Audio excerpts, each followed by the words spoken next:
Ceci dit, on va passer au second sujet. Il s'agit cette fois-ci de justice avec le procès des événements du 28 septembre 2009. Le procès donc qui, dans les conditions normales, va débuter à Conakry, précisément au tribunal qui va situé dans l'enceinte même de la cour d'appel. Et le début, ça sera le mercredi à venir. Donc, mercredi 28 septembre, autant pour moi. Et c'est le ministre Charlourette qui donc l'a annoncé. Le ministre de la Justice, garde des Sceaux, ministre des Droits de l'Homme, qui donne cette information à l'occasion de la réunion extraordinaire du comité de pilotage du dit procès, lequel comité d'ailleurs est présidé par M. Charlourette. Un procès, on le sait, depuis plus d'une décennie en tout cas, réclamé, attendu par les victimes, parents et amis et proches, mais aussi des blessés et autres rescapés de ce lundi noir. On se rappelle le 20 septembre 2009. Quelles pourraient être les attentes de ce procès? Le gouvernement a été en train donc de charmer à travers ce procès, annoncer l'opinion nationale et internationale. Et quel est le pari? Est-ce que le pari est gagné? Contrairement au gouvernement précédent pour lesquels on sait qu'ils n'ont pas, je ne dis pas que ça a été un échec, mais qui n'ont pas réussi à leur temps à tenir ce procès. Oui, Sékou Keita. Alors, je pense que c'est un défi majeur que le CNRD se donne désormais comme mission de relever. C'est vrai, il faut se poser des questions par rapport d'abord à ce délai. On a vu récemment un communiqué de la Cour pénale internationale après sa mission à Conakry, qui a demandé au CNRD, ou tout au moins aux nouvelles autorités, de respecter leurs engagements. C'est que le communiqué laisse entrevoir une sorte de promesse qu'aurait tenue le CNRD à l'avènement du 5 septembre. Alors, il est clairement mentionné que le procès devrait se tenir justement avant même la date anniversaire du 28 septembre. Et c'est pourquoi, justement, on avait annoncé une première date qui parlait du 26 septembre. Et selon le ministre de la Justice, c'est à la demande même de la Cour pénale internationale qu'il y a eu un décalage de 2 jours. C'est-à-dire du 26, on revient au 28, parce que tout simplement, une mission de la Cour pénale internationale souhaiterait prendre part à l'ouverture du procès. Et que donc, c'est pour cette raison qu'il y a eu ce petit décalage. Maintenant, est-ce que... On parlait du 22, non? 26. Du 26. Alors, maintenant, est-ce que c'est parce que on a envie de sauver la face, on s'est engagé à faire le procès avant la date anniversaire, qu'on décide subitement de choisir cette date? Est-ce que au fond ou en amont, toutes les conditions sont réunies pour aller à un procès à la fois équitable, mais aussi transparent? Est-ce qu'aujourd'hui, la Guinée a tous les moyens possibles, si vous voulez, de faire venir tous les témoins, de permettre justement un procès équitable? Ou est-ce qu'on veut que ça soit un acquis du CNRD et son gouvernement? Oui, et pourtant, attention, il ne faudrait pas que l'histoire puisse retenir que ça s'est tenu au temps du CNRD. Moi, j'aimerais bien en tout cas, que le CNRD, en tout cas, pendant cette période de transition, sans démagogie, qu'on s'attaque au problème, qu'on explique les choses de façon très claire, qu'on ne soit pas dans la logique de charmer la Cour pénale internationale ou en tout cas de faire un cadeau aux défenseurs des droits humains. Ce dont on parle, ce procès est un procès, je vais dire que c'est l'un des procès les plus attendus, mais qui aussi, parce qu'il faut jamais l'occulter. Lorsqu'on rate ce procès, c'est-à-dire parce que simplement on veut servir, on veut se charmer et on fait les choses à la va-vite, qu'on ne parvient pas à l'arrivée à situer convenablement les responsabilités, ça va créer plus de problèmes que prévu. Je pense que c'est un dossier qui est très sensible, c'est un dossier qui mérite, si vous voulez, de porter les gants, de réunir toutes les conditions possibles. Même de cette tête d'affiche qui devrait être à Conakry concernant ce procès. Alors, le cas du capitaine Moussa Dadis Camara. Alors, ça commence, il n'y a pas que lui. Oui. Il y a des noms qu'on cite et qui, on ne sait même pas où se trouvent certains. On nous a parlé d'un nombre très élevé de témoins. Est-ce qu'en 2 semaines, on a la capacité de retrouver tous ces gens-là? Les personnes inculpées, est-ce qu'il faut les arrêter? Ou est-ce qu'il fallait d'abord faire en sorte qu'elles soient ici même à Conakry avant d'annoncer une date? Je ne me pose assez de questions parce que quand même, il y a des acteurs clés qui...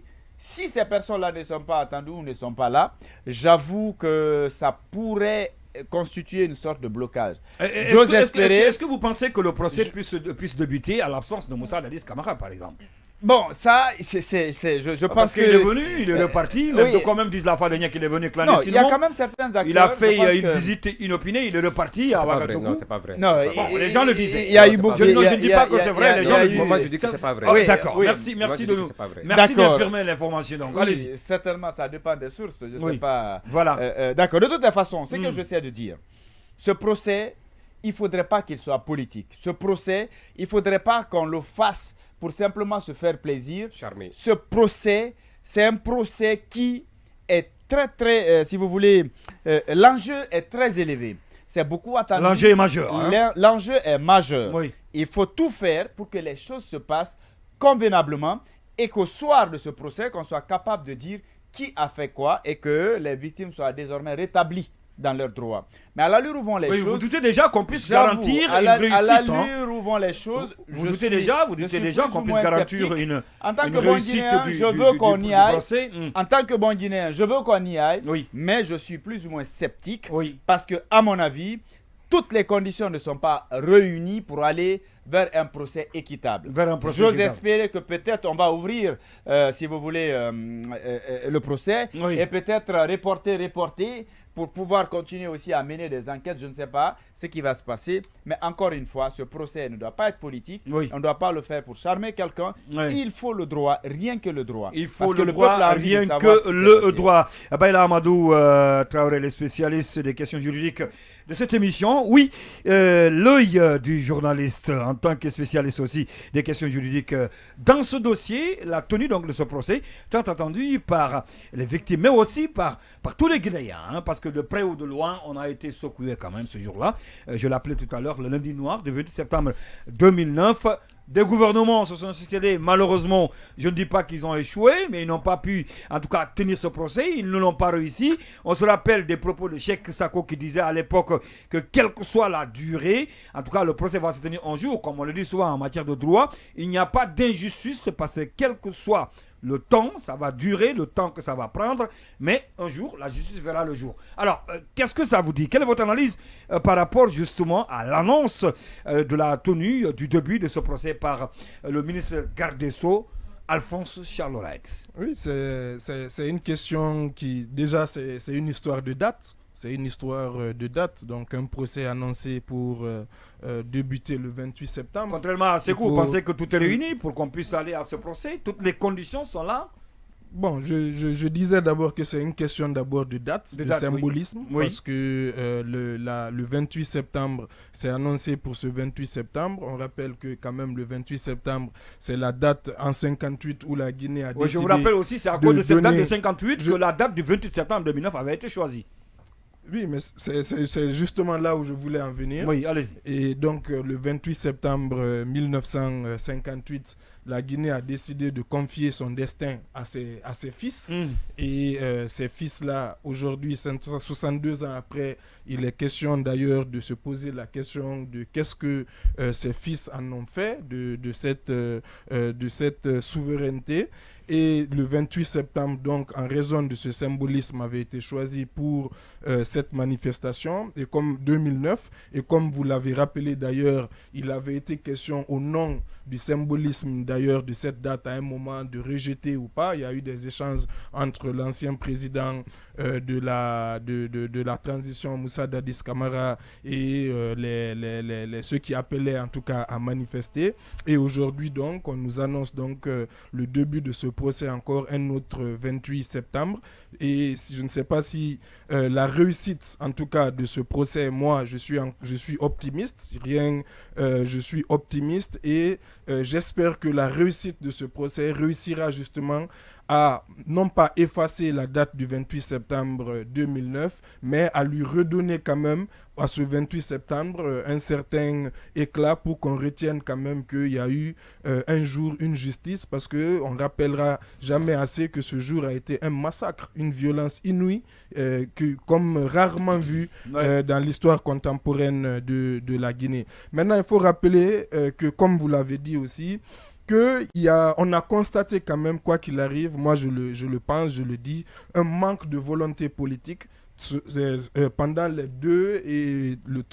deux mandats du professeur Alpha Condé, d'aller au bout de ce procès. Lors de la dernière décennie d'Iran. Voilà. Et à contrario, on a senti une volonté politique exprimée, en tout cas, dans les discours, d'aller vers ce procès. Et je rappelle d'ailleurs que le premier conseil des ministres auquel a participé le tout nouveau ministre Charles White, il y avait eu justement, Sékou avait rappelé une instruction express du président de la transition d'ouvrir ce procès d'ici le 28 septembre 2022.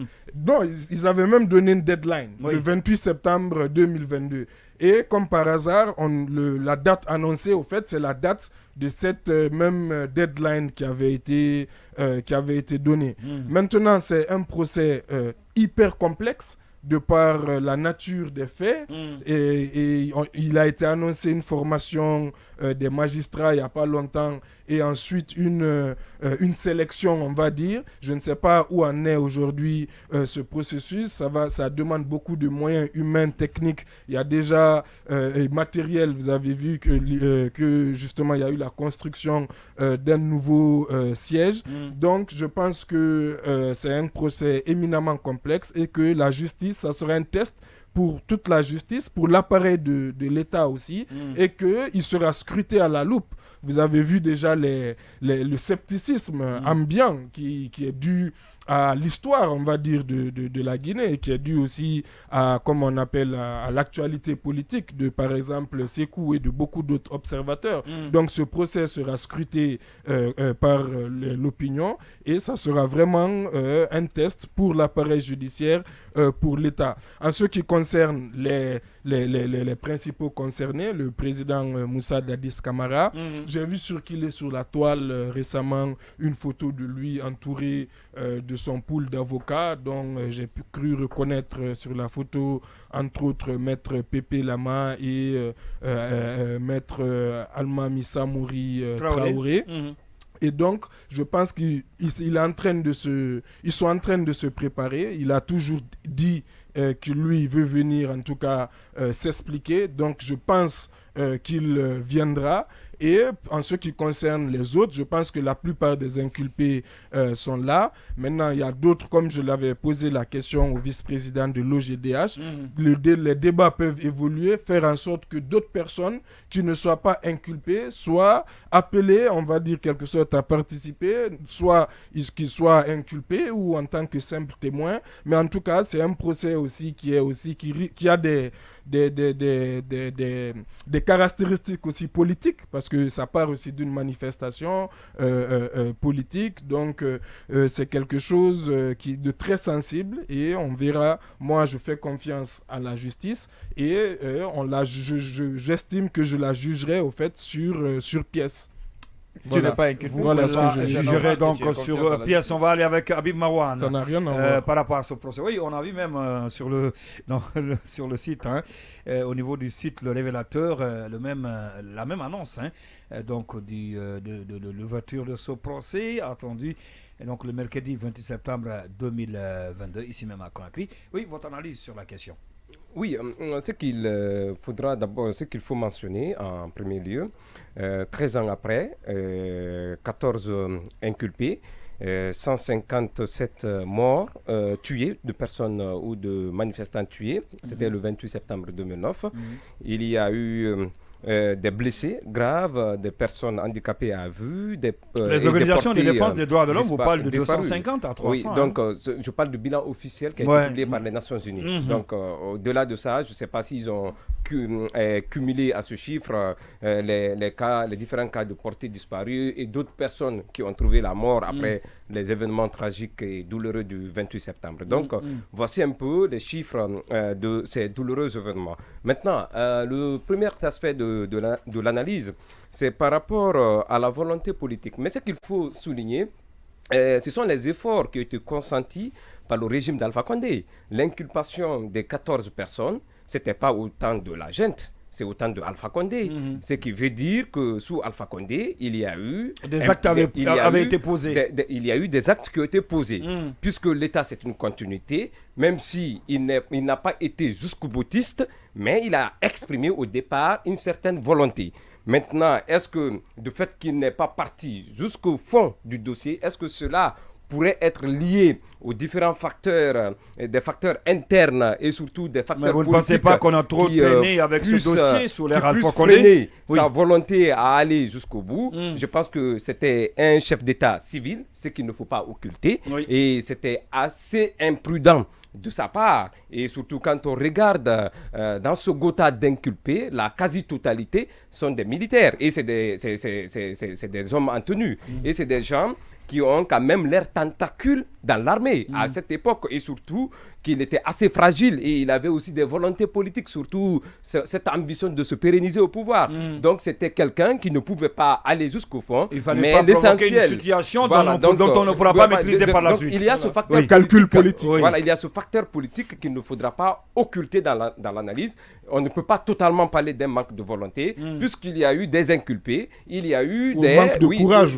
Il y a eu ce manque, on pourrait parce qu'on peut appeler ça un manque de courage. Certainement, il a manqué de courage. Mais ce courage aussi était trop calculateur parce que ce courage, derrière cette peur, se cachait des ambitions personnelles liées à sa propre volonté. Il ne l'a pas fait, mais il est quand même tombé par coup d'État. Il est tombé par coup d'État, malheureusement. L'autre aspect qu'il faudrait aussi mettre dans la balance, c'est qu'aujourd'hui, avec le temps, le CNRD qui est au pouvoir, les infractions qui ont été commises, c'était sous un régime de transition. C'était à l'époque de Dadis.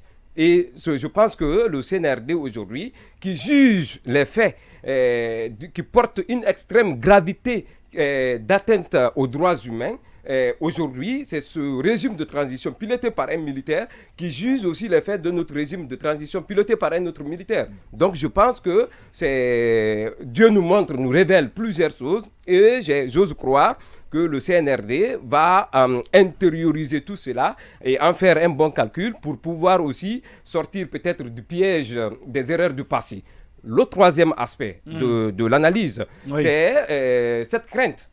Comme l'a soulevé tout à l'heure Sékou Keïta, vous savez, il y a cette volonté de charmer. Parce que je ne veux pas aller trop en profondeur sur les aspects techniques du procès, mais on peut se limiter aux aspects superficiels. C'est la crainte. Il ne faudrait pas qu'à l'issue de ce procès, qu'on ait des victimes innocentes et qu'on ait après des innocents victimes. C'est ça la grosse inquiétude, parce que si on se fie de tout ce qui se raconte, et aujourd'hui, il y a déjà un coupable désigné. Et ce coupable désigné, c'est Koumba Diakité, qui est incarcéré depuis plusieurs années et qui, aujourd'hui, malheureusement, n'a pas accès aux soins les plus, à un certain nombre de droits. C'est ce qui est malheureux. Donc, aujourd'hui, l'État déjà a situé l'opinion sur le coupable. Donc, on a un coupable désigné. Dans les faits, aujourd'hui, c'est cette crainte. Il n'a plus confiance même à la justice. Il dit la justice qui a été incapable de lui permettre de faire ses soins, de lui dire pourquoi il est là, de lui dire exactement ce qu'on lui reproche. S'il doit passer devant ce même juge ou cette même justice, il pense que c'est perdu d'avance. Et donc, c'est un climat qu'il ne faut pas négliger. Et le quatrième aspect de l'analyse, c'est la réqualification des faits. En 2009, on parlait de crime de masse. Mais avec l'évolution et l'inculpation de plusieurs généraux, y compris généraux, comment il s'appelle, Moussa Keboro et Mathurin Bangoura qui étaient inculpés, mais très malheureusement, parmi ces 14 personnes, on ne parle plus de Mathurin Bangoura. Je me demande qu'est-ce qui ne va pas, alors que sur la liste des 14 personnes inculpées, son nom fait partie. Je ne sais pas qui l'a soustrait ou si certainement il a été soustrait. Vous voulez que son nom revienne, non, c'est pas parce que je veux ou je ne veux pas. C'est parce qu'il a été inculpé. Il y a eu des missions rogatoires ici qui sont parties jusqu'à... Par la justice guinéenne. Autant d'Alpha Condé. Bien sûr, vous pouvez appeler des avocats, puisque c'est un travail sur lequel je travaille il y a plusieurs années, avec la justice internationale, avec des organismes de droits de l'homme qui sont à l'international. Donc, on travaille sur cette question du 28 septembre. Donc, il y a ce quatrième, la réqualification des faits. Mais ce qui, aujourd'hui, me donne un peu d'élan, je ne dirais pas d'un pessimisme positif ou d'un pessimisme prudent, mais je dis que c'est par rapport à cet engouement qui suscite aujourd'hui Moussa Dadis à venir se défendre devant la justice. Alors qu'il y a un passé récent, l'homme disait qu'on n'a pas respecté tous ses droits, mais subitement, on a vu le monsieur sur image très joyeux, c'est comme s'il avait une certaine garantie. Des garanties par rapport à quoi? Est-ce qu'il y a l'assurance qui est donnée qu'il pourra prochainement être disculpé de cette situation? Blanchi? Oui, disculpé, blanchi. Donc on peut utiliser blanchi dans cette situation. Ce qui est quand même ce qui m'amène à m'interroger pourquoi toute cette joie qui anime aujourd'hui le capitaine Moussa Dadis, et surtout on sait que entre Dadis et le colonel Mamadi Doumbouya, le fil n'est pas coupé totalement, contrairement à beaucoup d'Ondi, même s'il n'a pas été reçu récemment à Conakry, même s'il n'est pas venu à Conakry. Oui, mais il y a beaucoup de ne peut pas questions. demander la tenue de ce procès et vouloir en même temps il y a une crainte. Protéger Paul ou Pierre. Attention, c'est bien. Non, je ne parle pas du colonel, puisque ce n'est pas le colonel qui juge. Oui. Mais je pense que s'il le fait et s'il s'amuse à le faire... Quand vous dites que le fil n'est pas coupé entre totalement, le colonel mais moi je décris une situation. Et le capitaine Moussa Dadis Camara, ça en dit long. Oui, je décris la joie de Moussa Moïse et de Moussa Dadis. Parce que... Non, oui, je décris Moussa Moïse aussi, on l'appelle Moïse du côté de la forêt. Moussa Moïse. On l'appelle même l'enfant prodige. Donc, Moussa Moïse Dadis, pour être plus précis.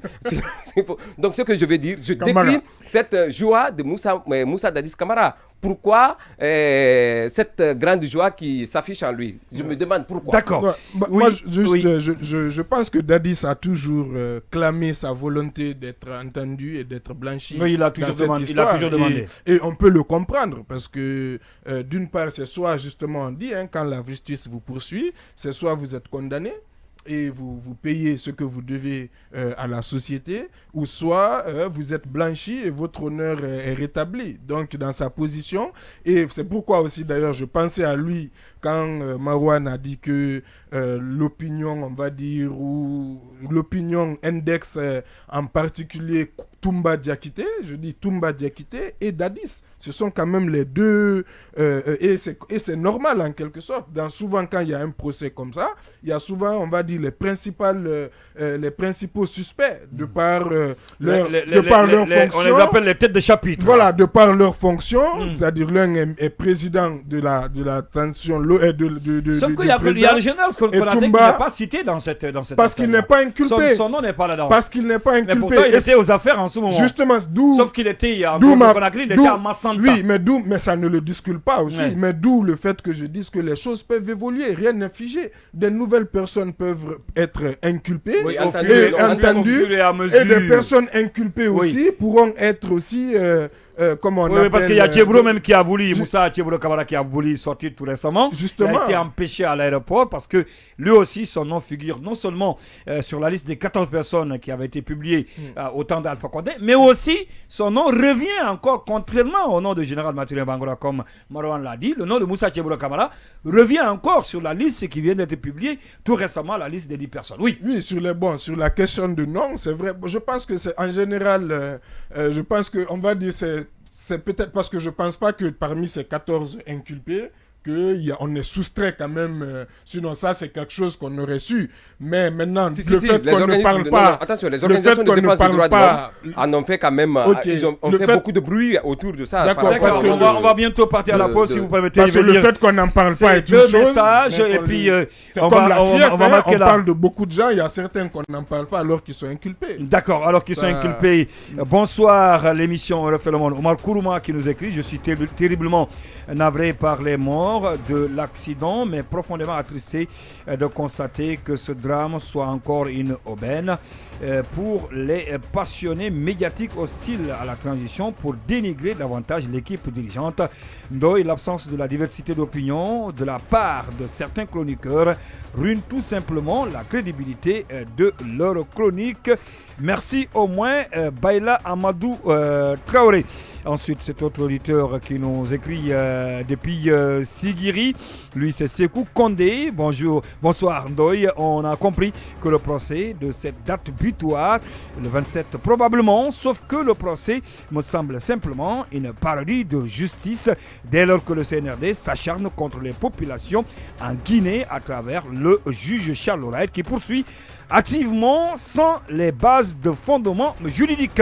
Ceci dit, on va marquer la pause pour tout à l'heure recevoir l'invité du jour, Mamadou Ouli Diallo, président de la Ligue des démocrates réformistes de Guinée. Avec lui, nous débattrons de sa proposition de projet de réforme constitutionnelle. Sans oublier l'autre sujet à débattre également avec la décision prise par le président de la transition chef de l'État qui dit qu'il n'y aura pas de recrutement à la fonction publique tant que le fichier de celle-ci n'est pas assaini. À tout à l'heure.